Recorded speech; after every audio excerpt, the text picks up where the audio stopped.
beginning. From the studios in Fairfax City, we are very grateful that Roine Stolt accepted our invitation. Roine, welcome to my humble podcast, my friend.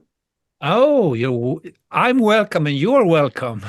It's a good day. Thank you very much. Thank you very much. Let's go back to the beginning of your life, Roine. Were you born like to set the context, in a musical family? How old were you when you perhaps began taking, I don't know, guitar lesson or piano lesson when you were a little kid?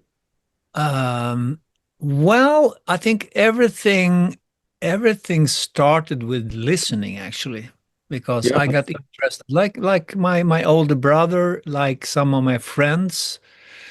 I had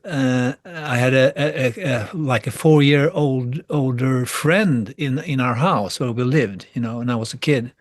And he was the son of a guy who sold TV sets and record players and those old tape decks and stuff like that, Yeah. and repairing them and selling them, downtown. So anyway, so he was lucky because he had a record player and he started buying records. We didn't even have a record player in my home, at the time.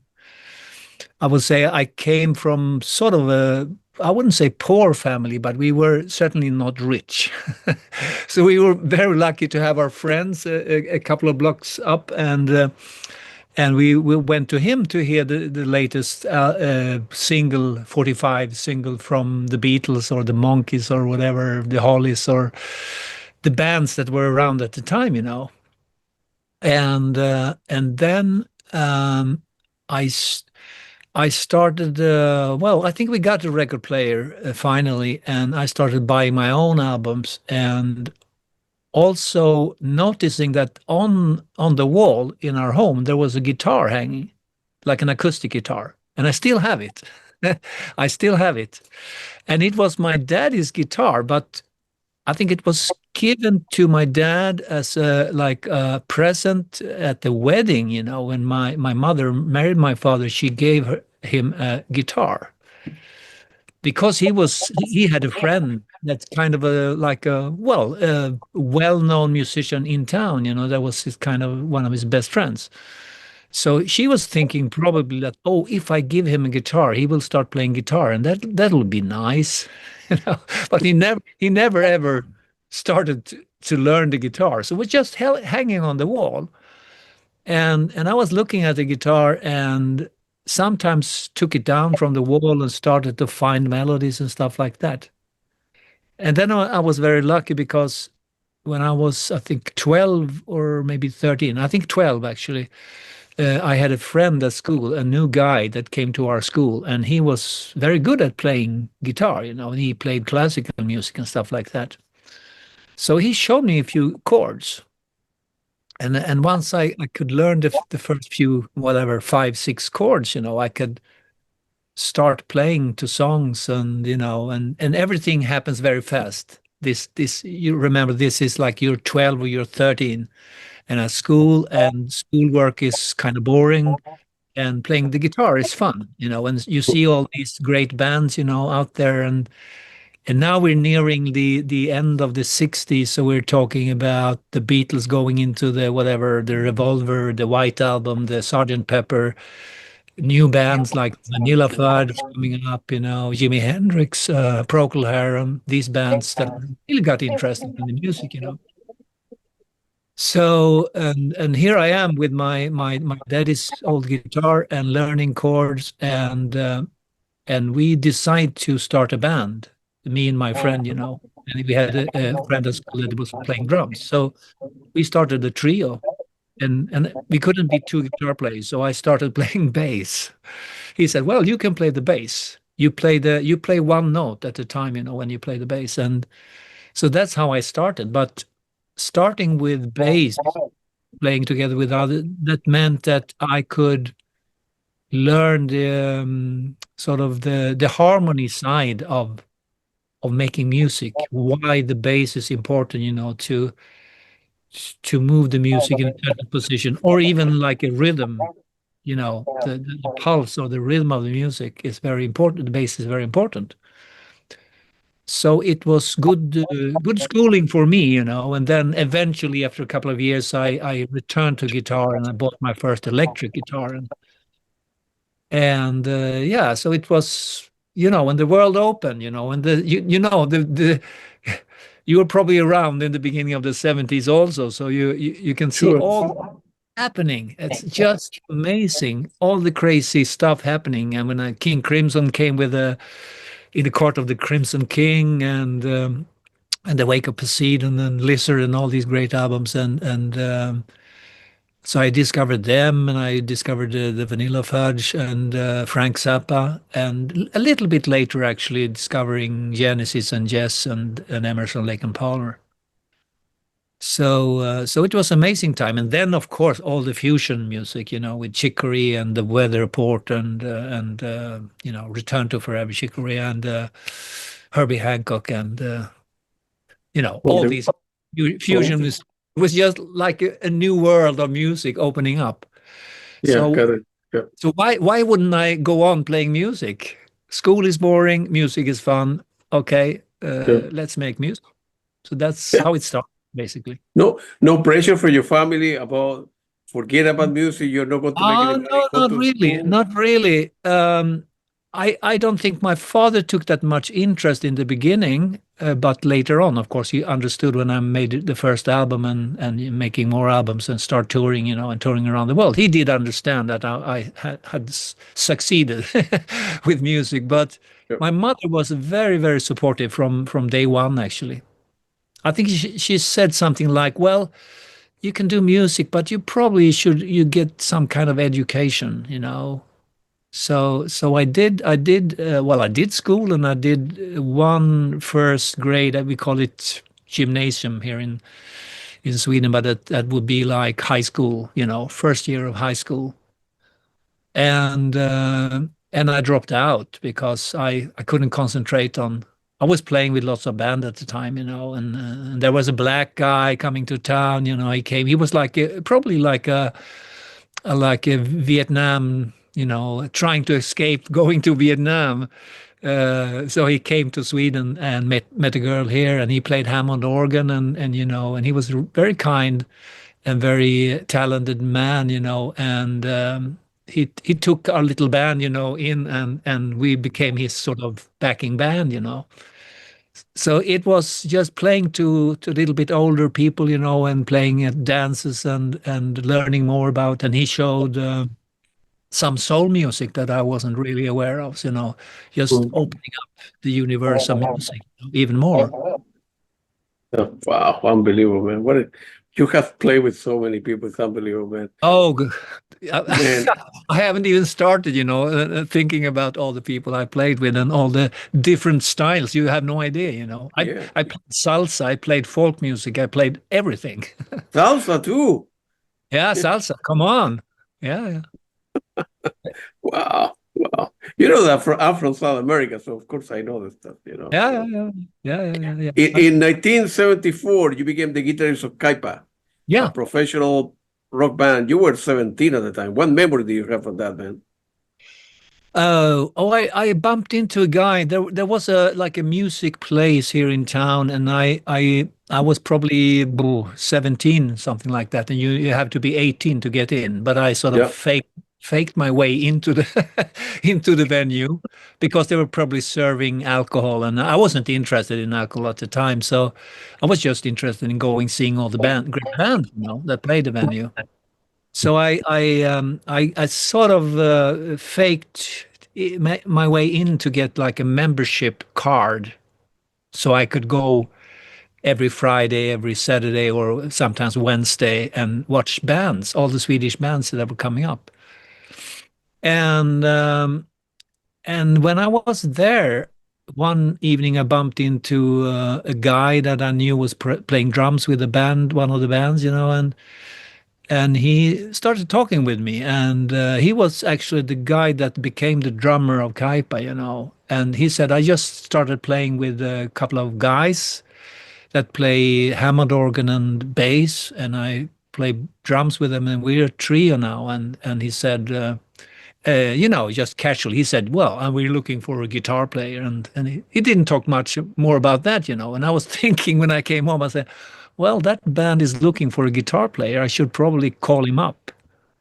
Mm. And I was a little bit nervous, but I called him up and said, "Well, hey, it's Roine. We met at the music forum, and you're talking about your band, and you were playing kind of, a little bit of whatever Emerson, Lake and Palmer style, or Yes, or something like that, And I said, I want to come down and try to play with you guys if you're still looking for a guitar player." So I went down and I sort of never left because they were rehearsing every day, So they just said, "Well, come back tomorrow." And I was coming back tomorrow and for a week and maybe even 2 weeks. And I was thinking, well, am I in the band now? Or Oh, no.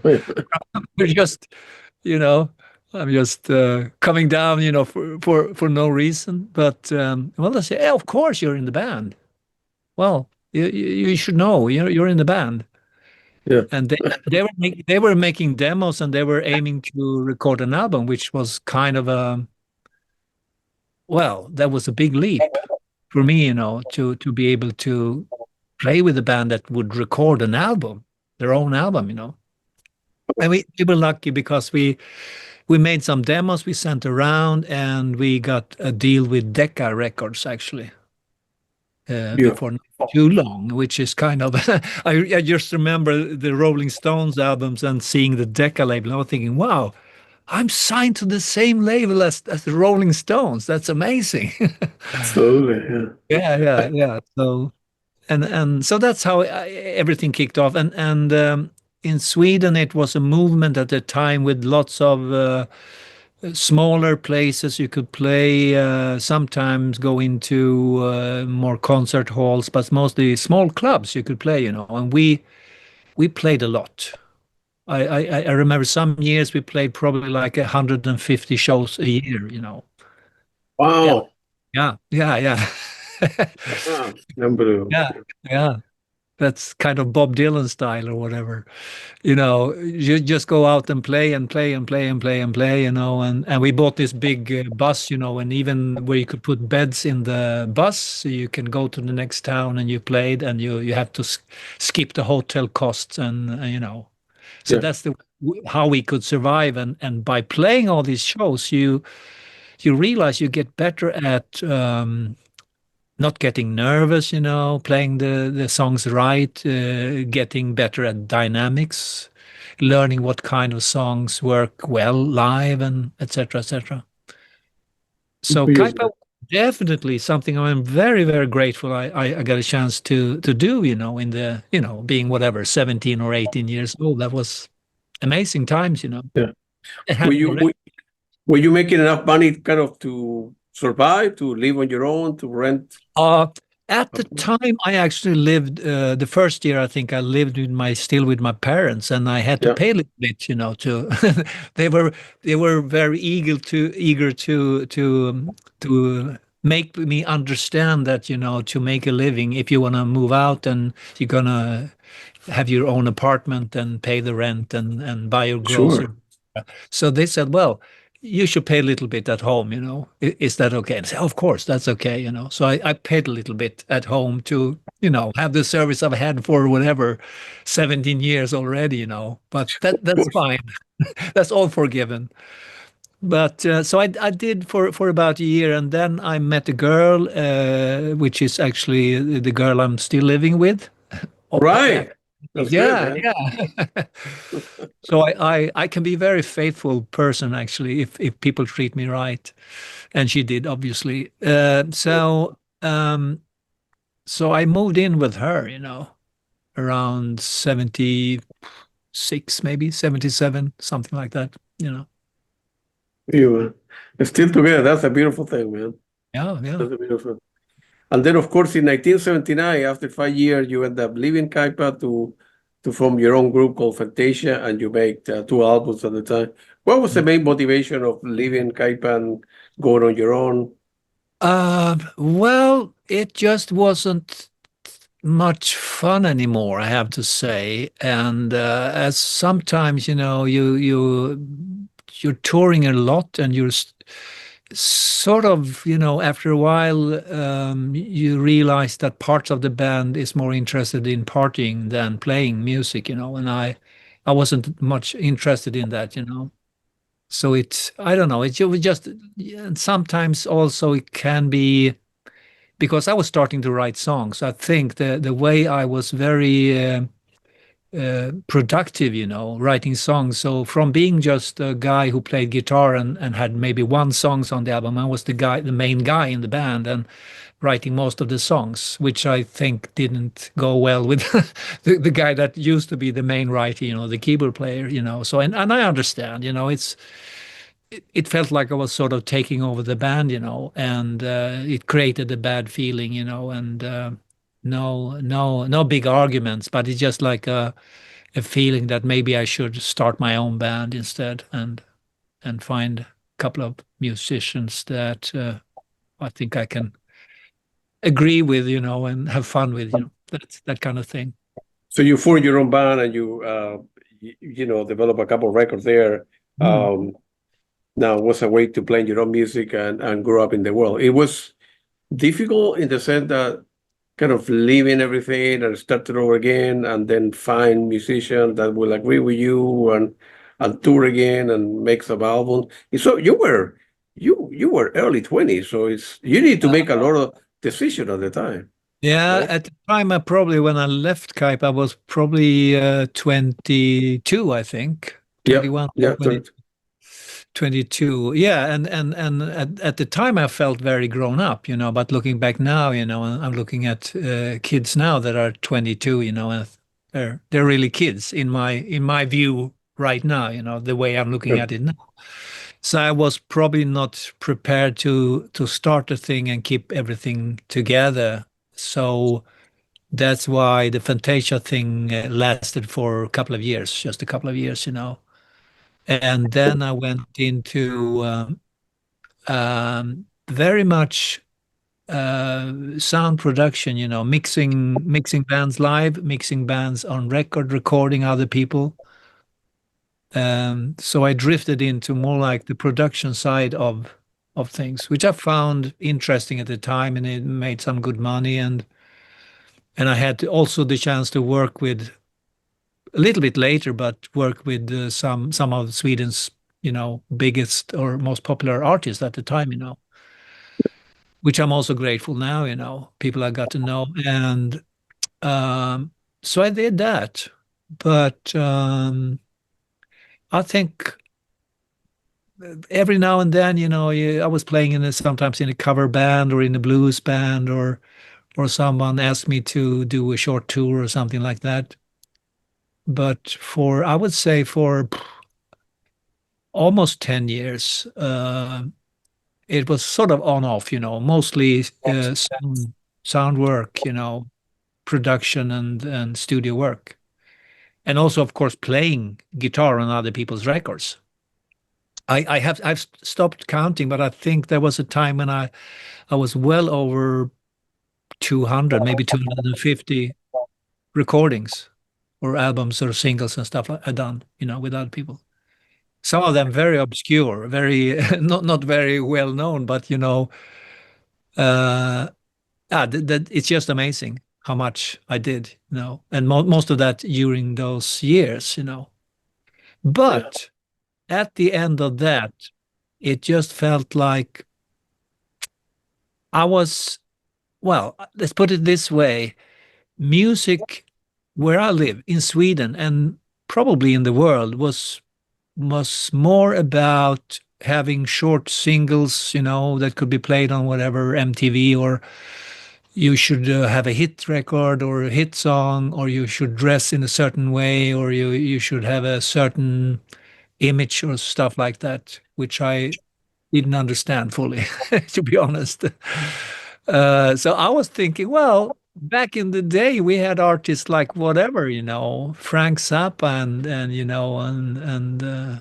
King Crimson, and these type of the Weather Report, and these type of they were really musicians, and these were the people Joni Mitchell, come on, I mean, these were the people I looked up to, and adored and listened to.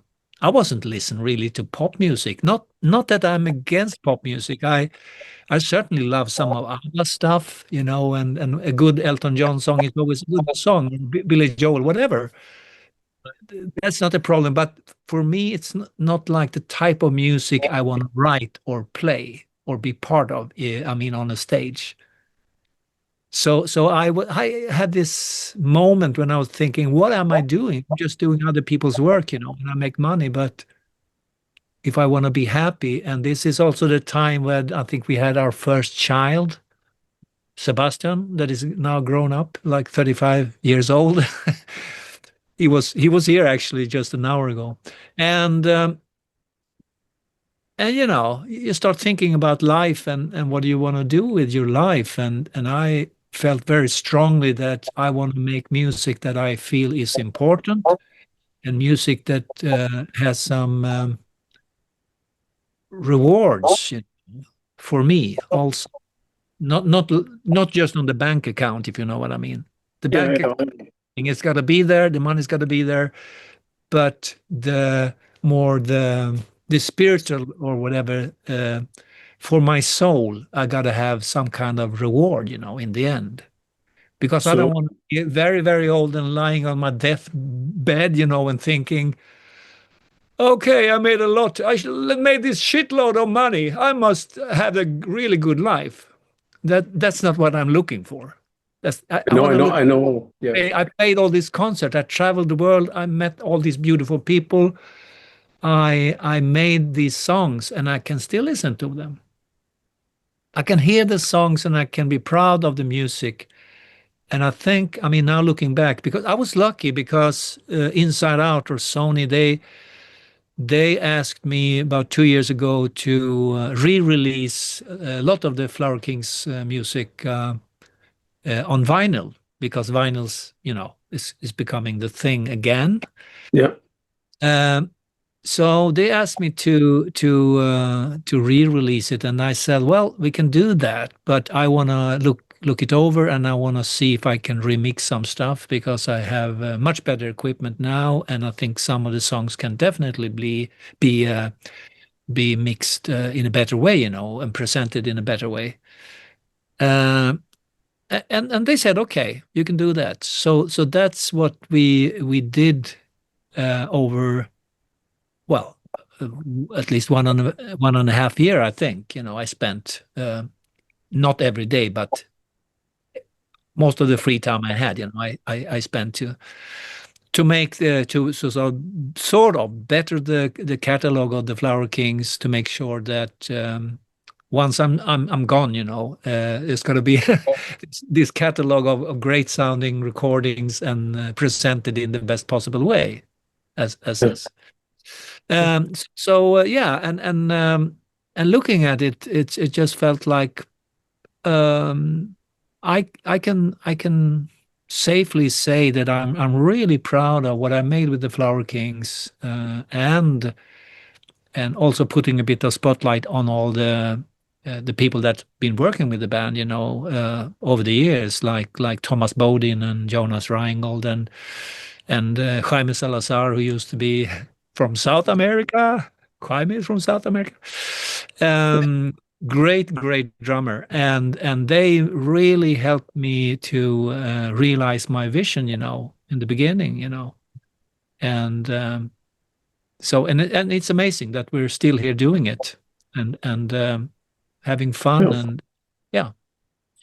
By the way, Jonas sent his regard. I saw him last night. I went to see last I night. went to see Steve Hackett here in the Washington D.C.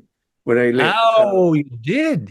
Oh, what a show, man! Yeah, of course, Nat was there, and obviously Steve. Oh, yeah. Yeah, they're playing with a different drummer now, and of course Jonas is unbelievable. Nick DeVigilio. Nick DeVigilio. He's very good, actually. Oh, he's very good and very nice. A very nice guy. Yeah, I will try to set up an interview with him when they are done with the tour. And but Steve is the nicest person in the history of the world. He's a very nice, quiet, humble. He's very quiet, very humble, and he. I know.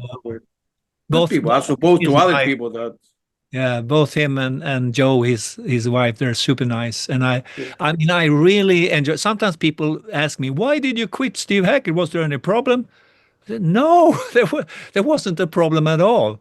The only problem was that I have a life, and I was asked to go play with Steve. What I thought was just like a run of shows, and I Mm. ended up being there for a year, Yeah. and I was sort of panicking in the end because I knew I had to at some point talk to Steve and say, well, Steve, how long is this going on without making it sound like I didn't enjoy it? Because I did. I did enjoy it a lot. But it's just like I have the Flower Kings and my life and, Yeah. Flower Kings, Transatlantic and all that.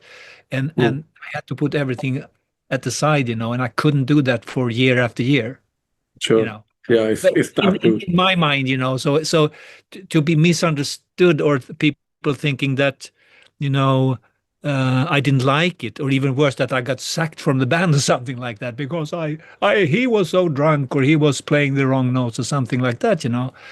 But truth is a lot, and I was lucky because I got to play some of what I think Steve's the music I liked probably best. That was a lot of it from Voyage of the Acolyte, which I think Yeah, is a fantastic album. absolutely. Absolutely. Yeah, No, so absolutely. playing Ace of Wands, which is kind of a tricky song to play on bass, but these songs, or Shadow of the Hierophant, or these songs, I mean, that was just so lucky, and play also, of course, from Lamb Lies Down. Yeah, Uh, so I came in a perfect spot in absolutely. Yeah. cycle of all his albums. The Lamb and Voyage of the Acolyte, Yeah. 1974, whatever, 75. Yeah. Perfect, perfect for me. Yeah, he played a lot of the Lamb last night, and people were going crazy. Yeah. There's millions and millions of Genesis and Peter Gabriel fans throughout the world. But so in 1994, you released the Flower King, Mhm. and it received great reviews at the time, and the people noticed you. Man, this band is going somewhere. And what memory do you have of that? How nervous were you to release that particular album in '94? I wasn't nervous at all because, as said, I've been just before that, I've been working with lots of other people. I just made this album because I really wanted to make an album. But And I think I said to my friend and also to my mother, who was really interested in what I was doing musically speaking, and she said, "Well, go for it, do the songs you want to do. Don't think about the commercial value of whatever, just do the music you love, and you'll see, it's gonna work, And she was right. And I was working with the album and finishing everything, working with some of my favorite people, and uh, I was so happy with the result, So I was thinking, whatever, if people don't like it, well, they don't like it, What can I do? Then that's the way the world is, There's nothing I can change about that. But it seemed like the first reactions I got from, because I sent out to even some Swedish newspapers, that normally just slag or put down progressive rock, they wrote kind of positive about it. And I don't know why really, but for whatever reason they did. And I think it's probably because there was melody. It's just not like just fiddling around the progressive to be difficult, just to be difficult. But it has some good melody, and it has good playing, of course. The sound was at least decent, I think, and the presentation and everything. I think it just the right time, because most of the progressive bands, as you know, around that time in 1994, I'm thinking Genesis was probably doing Weekend Dance. and Yes was very commercial, if they were at all active at the time, I think. So everyone was Emerson, Lake and Palmer. Maybe were doing the Black Moon album, I think, which was kind of good, but I think it seemed like every progressive band have either called it quits or just changed style to more commercial. And here I am, doing all these whatever 14-minute songs, with a million guitar solos and synth solos and mellotron and everything. So I think the timing was perfect. And realizing that when you get all these requests from Holland or whatever, or Germany or South America or Japan, to do interviews and stuff like that, and you realize it reached out in a way, and wow. And so I started building on that. And it was just crazy. I know at one point, it wasn't the first album, but a couple of albums in, I had my own label, but I had remember CD albums arriving at my office at the time. It was just so much, and it was just me, handling everything and sending out everything. And I was realizing I turned out from a musician to like an office worker because I had to ship all these albums and sell the albums, and I can't remember, at one point I had like 14,000 albums that should be shipped out to. Just crazy. I couldn't understand going from whatever, selling, I think the first album maybe selling 1,000 copies first, and then a couple of more thousand. And well, that's really good. I was super happy. I didn't expect anything. And then it's just like, yeah. And everything, you went along, and we were invited to festivals around the world, and then of course I had this call from Neil. It was actually Mike Portnoy, I think, asking if I wanted to join Transatlantic, and Yeah. crazy, yeah. Yeah, you play with you play with Neil, and of course, Flower King joined Neil Morse for the headlining tour, and you guys did, that was 2013 or so, if I remember correctly. You guys did very, very well on the tour, man. Oh yeah. I mean, it always worked, and there's like, I think from Yeah. day one there was just like a connection with Neil, and I think in many ways we're different, but we're also very much alike, And he's like just like me, a workaholic, doing all these projects, writing songs all the time, and so I can see myself in him, and he can probably see himself in me. So that always worked, really, really well, I think. And I mean, now in Europe, we did a tour a couple of months ago in June. We did a tour together with Neil and the band he worked, a younger band called The Resonance. So we did a tour in Europe. That was really nice. So yeah, it's amazing. Yeah, good for you.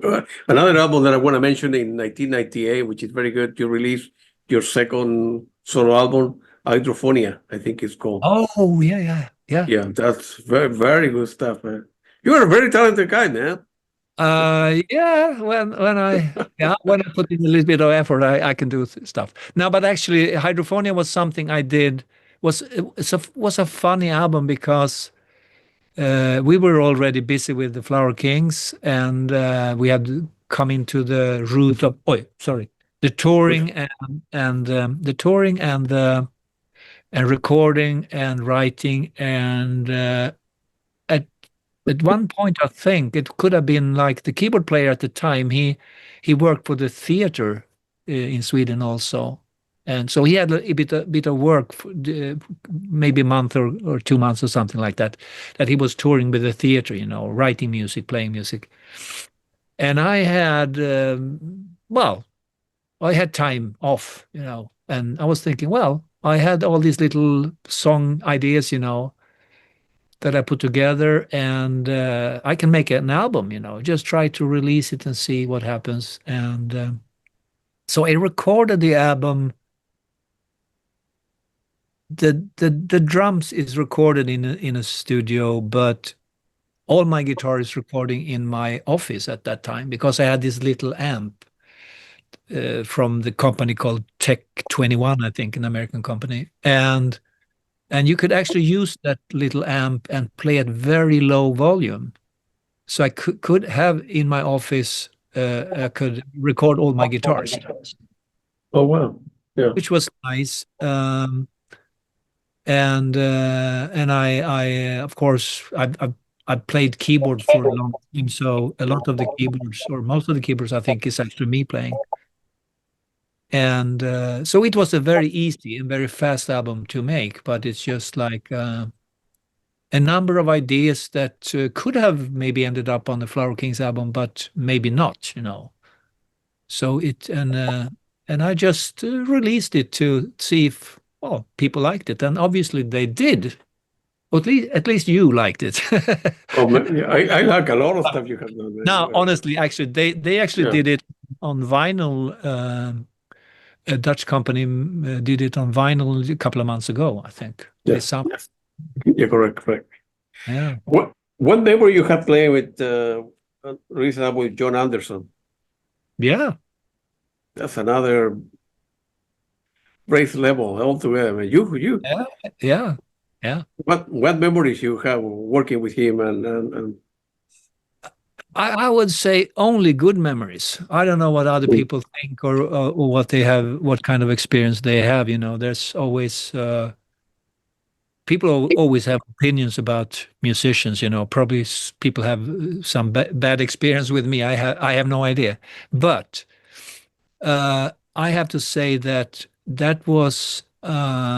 I mean, for a starting point, I'd been listening to Yes music since well, probably 71 or something like that, you know, 77.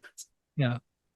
So I'm very familiar. And at one point when I was, I would say between 70 and 75, 76, Yes was probably my favorite group, you know. And I went to see them live, and I was lucky to see the going for the one tour, you know, when they played Awake, and you know, all the laser lights and all that, and the sound was perfect, and perfect set list. Everyone in the band played at the top of the game, I would say. So that was great. That was great. So Yes music has definitely meant a lot to me, you know. The playing, of course, but the songwriting and the lyrics in this case, and well, the whole system that is, you know, Yes, the Yes style is just like that. I understand. I mean, from working with John, I understand that a lot of it actually came from John. You know. Not to put down the other musicians who were great, but I think a lot of the ideas and a lot of the changes and the developments in Yes music came from John because he had ideas and he pushed the other guys too. So anyway, so I mean, to work with him was something that came up. We did one of those cruises, and after the cruise, my record company said, because we played some topographic songs and Starship Trooper, I think, and Long Distance Run Around, and it went well, you know. John at the time had a little problem with his, so we were, you know, lowering the key maybe one or two steps, something like that. But it was great fun and meeting up, and record company came to me after that and said, well, you should definitely do an album with John, you know. How do you feel about that? And I said, yeah, that would be great. And so they sent him or contacted him, and I think about maybe half an hour later, I had an email in my box, you know. And he had really, oh yeah, let's do an album, and here are some ideas, you know. So we didn't really have to push that, if you know what I mean. Sure, But sure. Good for you. Yeah. he was aware of the Flower Kings and all that, Yeah. of course. So he did understand what I could do with the music, and yeah, so that's yeah, it was great. And I mean, the album is, I think it sold pretty well actually, and Yeah. it was a lot of work, but it was a lot of work where I did enjoy all of it. Sometimes you're doing a lot of work, but you don't enjoy it that much, But here's always something coming in, He's sending files, because we can't be. He lives in California, I live in Sweden, Yeah. so we couldn't really be. It so many weeks, where I would say months, you can't really. There's no way you can get a record label that come up with all that, the millions and millions that would be needed, So Totally. I would say luckily today you can actually send files. So that's how the album came together very much, And we tracked drums and bass, and Tom Brislin came here from America, of course, to track keyboards, and we had some other friends coming in and joining background vocals, etc., etc. Yeah, Yeah. unbelievable. It's a very good album. Then of course, like 8 years ago in 2017, you form the supergroup, the See Within, which is another very good band as well. Oh yeah, yeah. It's a great album. I think more people Oh should yeah, look at it and listen to yeah. it and experience it and see what they think. At least, I mean, I Mm. think it's a great album. Great playing. I mean, just this morning I was watching Facebook and there was a little clip with Marco Minnemann, who is one of my favorite drummers, And the See Within was a construction, something that also came from our record label, and they said, well, you can put together a new band, with your whatever favorite musicians, Mm. And I've been in contact with Tom Brislin and met him in America a couple of times, and we got along, and Marco Minnemann likewise, and so we just put together and made a contract and everything, and we got to London to record. Unfortunately, in the middle of the preparations for the release of the album, I found out that Jonas Reingold joined Steve Hackett. That's right. Yeah, so that put a lid on my touring plans with the See Within, So we only played actually 3 shows, I think, 3 shows, which of one was with Peter Wawas actually on bass. So he had to learn all the material to play the Lorelei in Germany, the big festival. And then Jonas played with us on the Cruise to the Edge. But Yeah.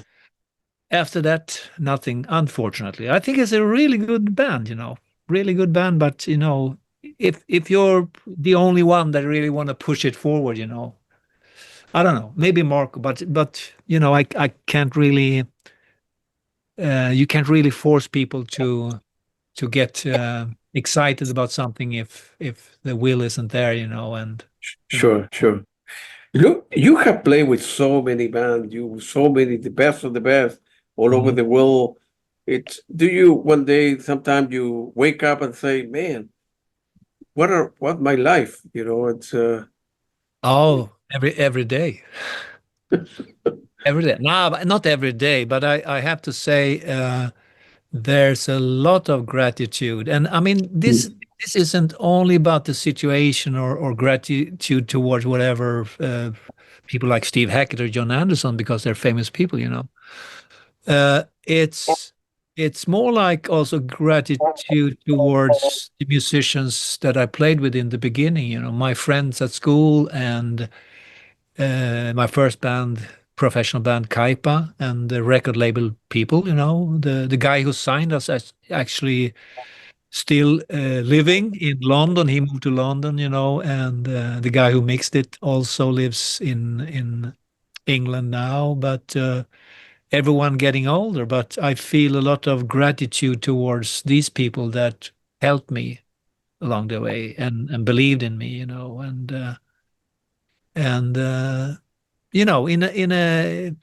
in a small way or in a big way, I even had the guy that mixed all the ABBA, or actually recorded all the ABBA and mixed all the ABBA albums.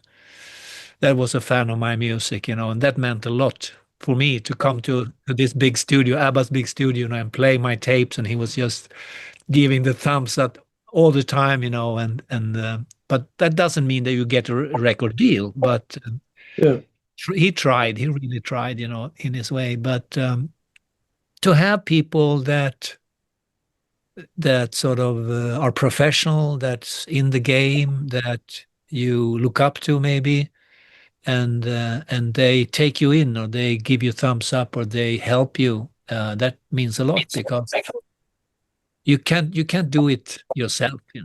absolutely, absolutely. You can write songs, you can record, you can mix, but once you have that, you gotta go to someone. You gotta have someone that believes in you. It could be like a concert or touring booking agent, or it could be a record label. I mean, we're lucky to have Inside Out, because they believed in us, and of course, Inside Out, been doing not only the Flower Kings, but I've been with the Tangent, so I got the Tangent in there.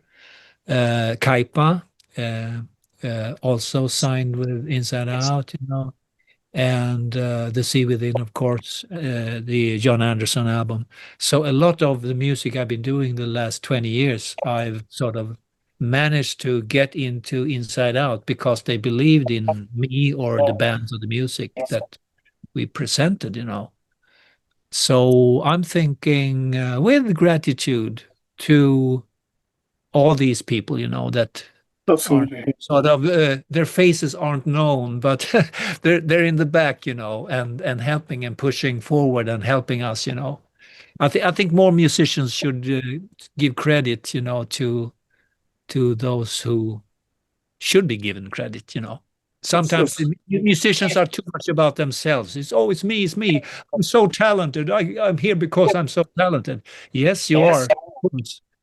But there's a backing band, there's a record company, there's a booking agent, there's people that help push you forward, and yeah, I think we should give the thumbs up to them, actually. yeah, no, absolutely.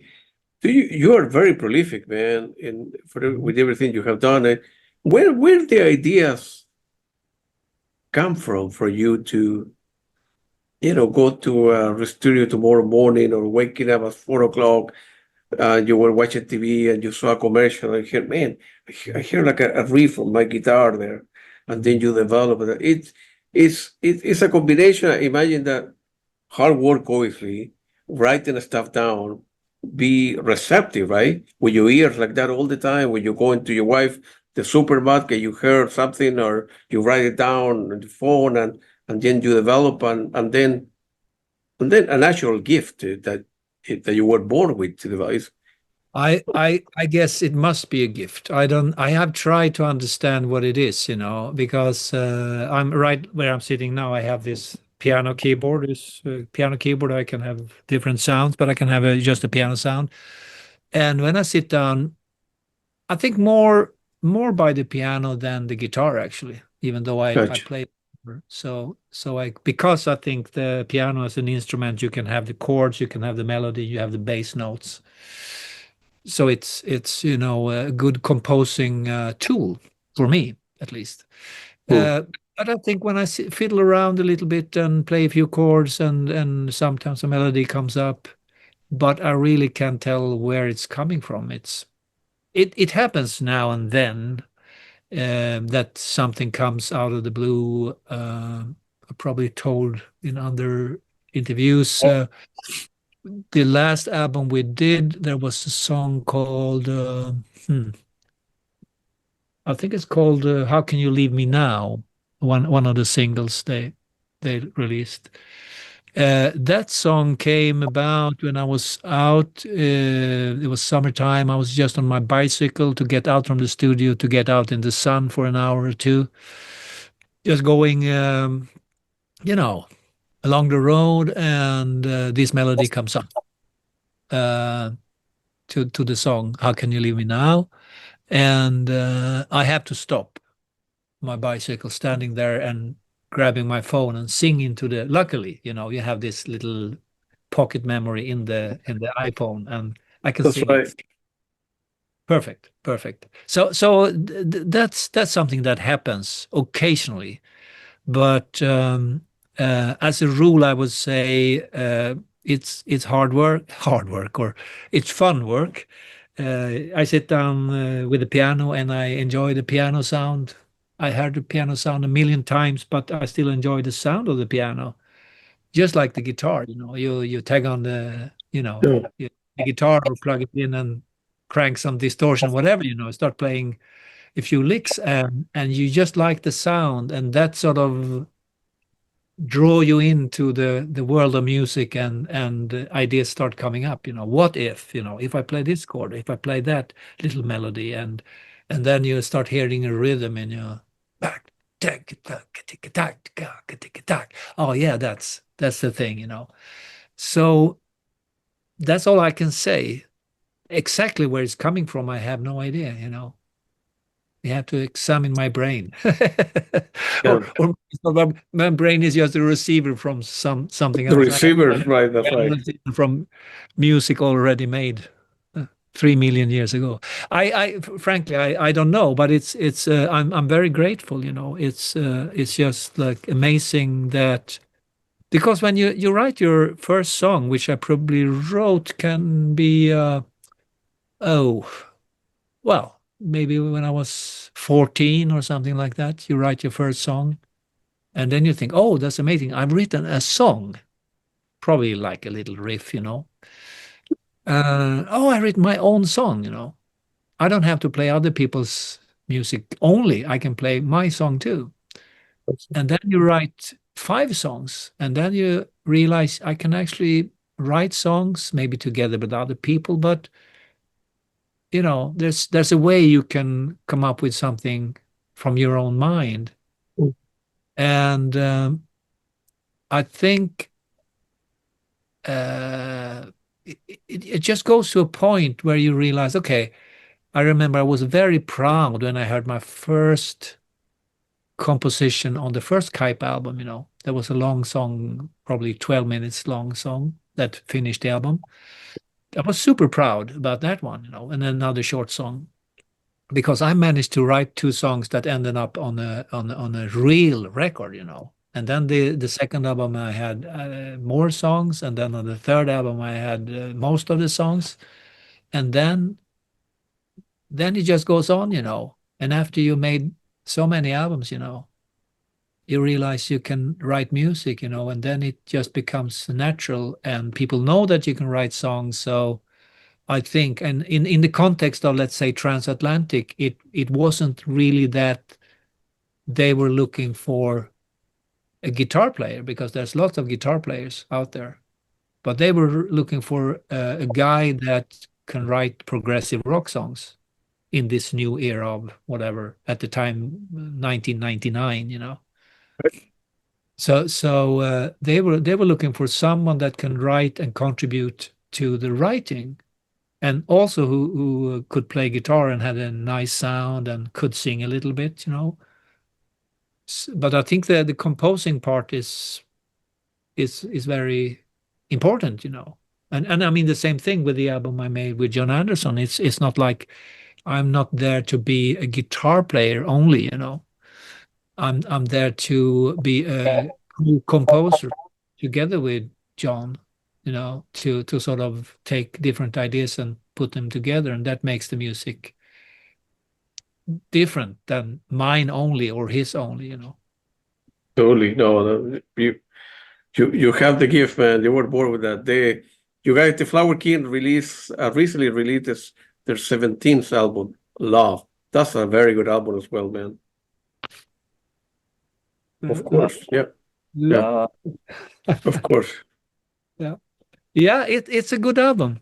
It is a good album. And um, I'm sure you understand.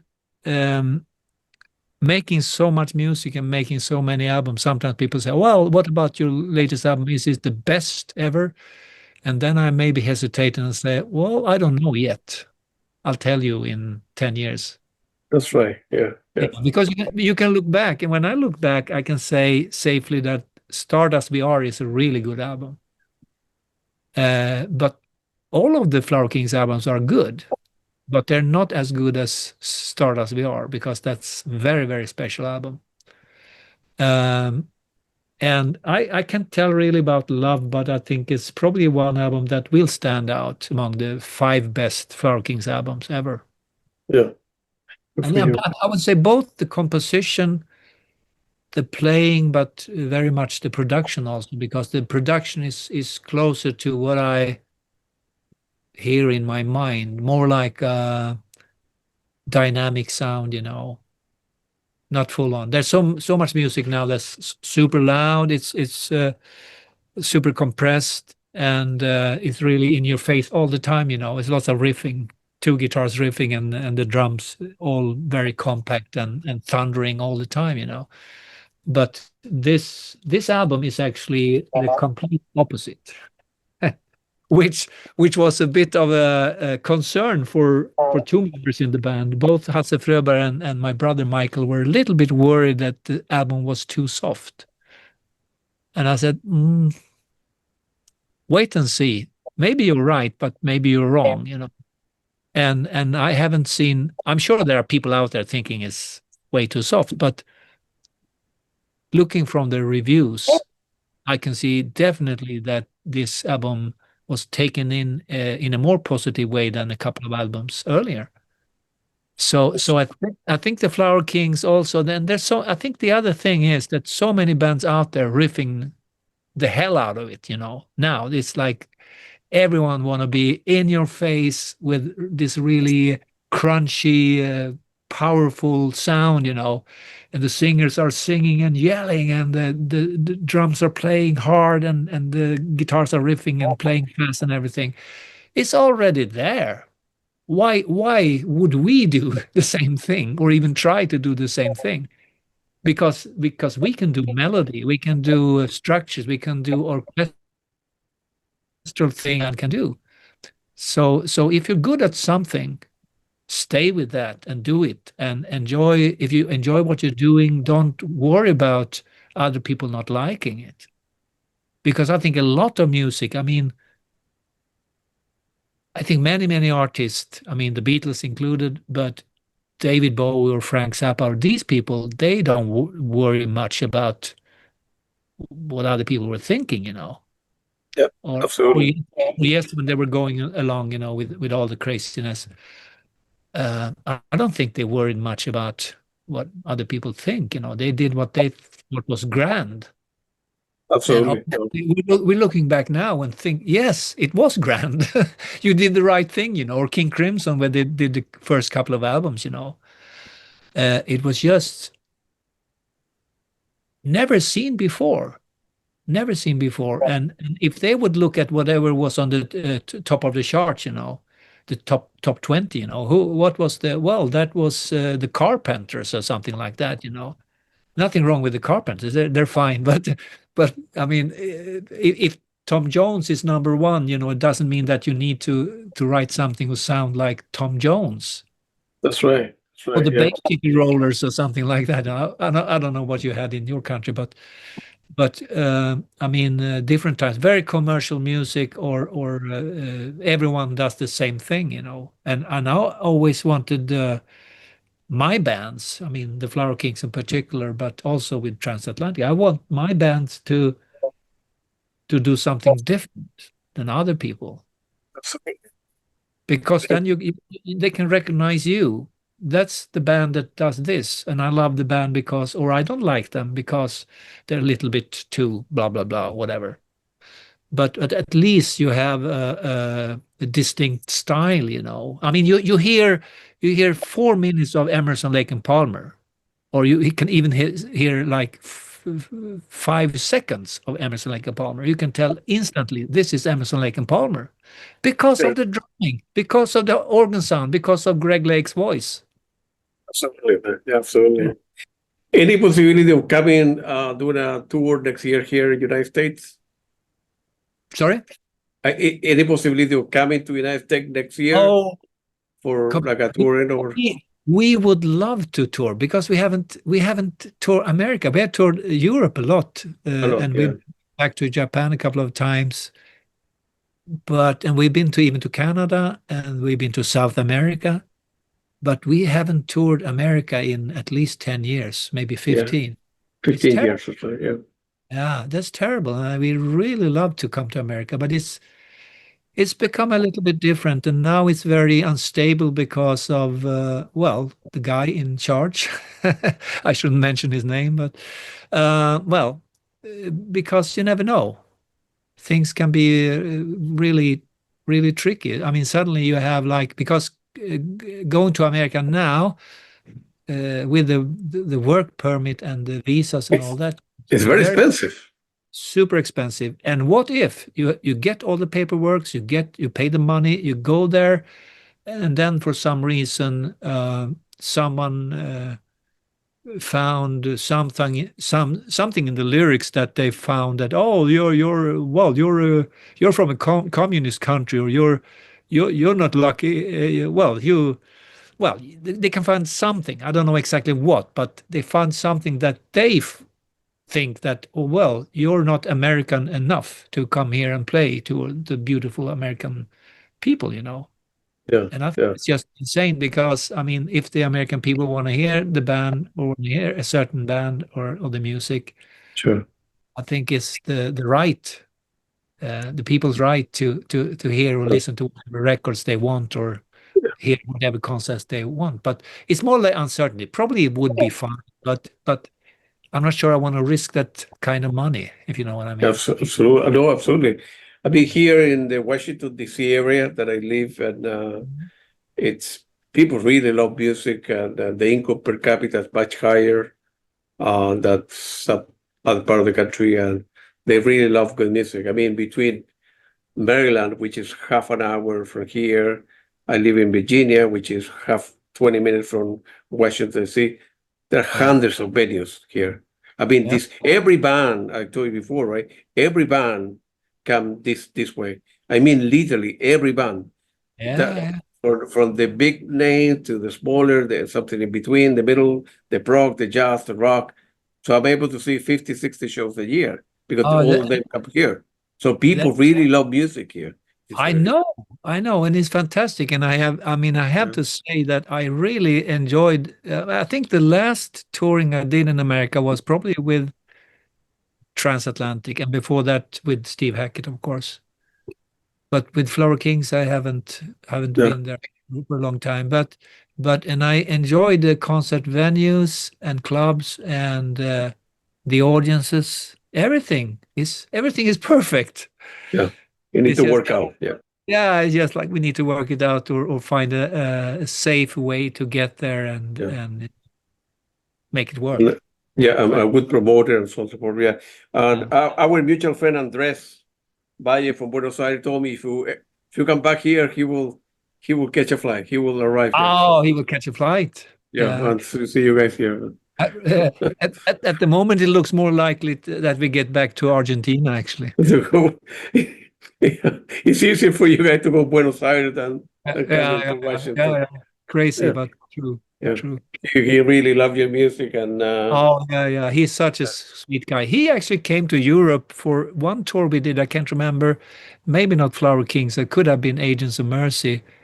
He came to Europe and traveled with us for a couple of shows, actually. wow, good for you. Yeah. Good for you. Yeah. Mm. Roy, it was very nice talking to you. I'm quite Yeah, sure we'll do a part two of this because a lot of topics that we want to cover as yeah, you're well. welcome. And we Yeah. haven't even touched the surface.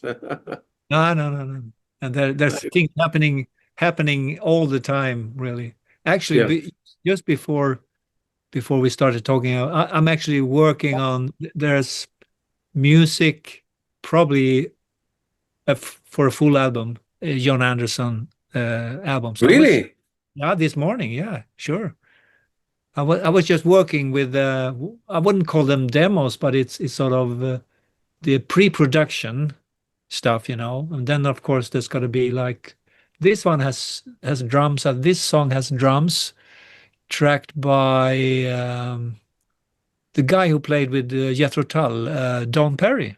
You remember Don Perry?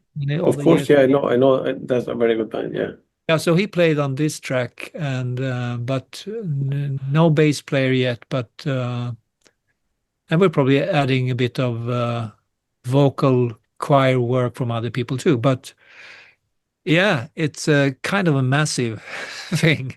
It's always lots of tracks, and I go over them, and then something else happens, and happens in my life or in John's life, and then we're sort of not. I said this summer, I gotta finish that album. I got to finish this album, I have to. So that's I spent a little bit of time, and today, this morning, I worked with one song here. It's like whatever 10-minute song, I think, or 8-minute song.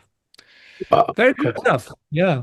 Yeah. Well, let me know if I can help with anything, and if you end up releasing the record, or happy to do an interview with the two of you to promote that album. And hey, we can even bring Jonas to play bass, or Nathan East to play bass with your music, man. Yeah.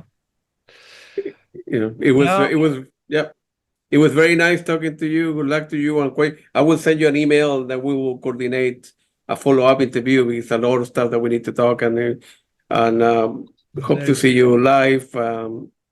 I'm in touch with your brother as well. He's very good music, man. So he's a good guy, your brother too, man. Very humble, quiet, good people, man. So yeah, as opposed to other people. I'm in a good place, I have to say. That's right. Very, very. I would say. I don't find the right word, but I think the band at the moment it's not like it's been crazy, but it's been a little bit of ups and downs, and now feels like it's very together, and we're actually having a meeting tomorrow to the other thing I'm working on, a new Flower Kings album. So wow. So that's we're gonna listen to songs. There are lots of music swirling around, and everyone's writing, and we're gonna sort of pick the best bits, and lots of work before we get into the actual studio and track the songs. Absolutely. But it's fun. It's fun and rewarding, and I'm, as always, happy to be able to make music, and good for you. Yeah. Lovely. Thank you very much. I appreciate it. Have a good afternoon down there, man. And I will send me links. Yeah. I will. Thank you. Thanks again, my friend. Take it easy. Thanks. Bye-bye.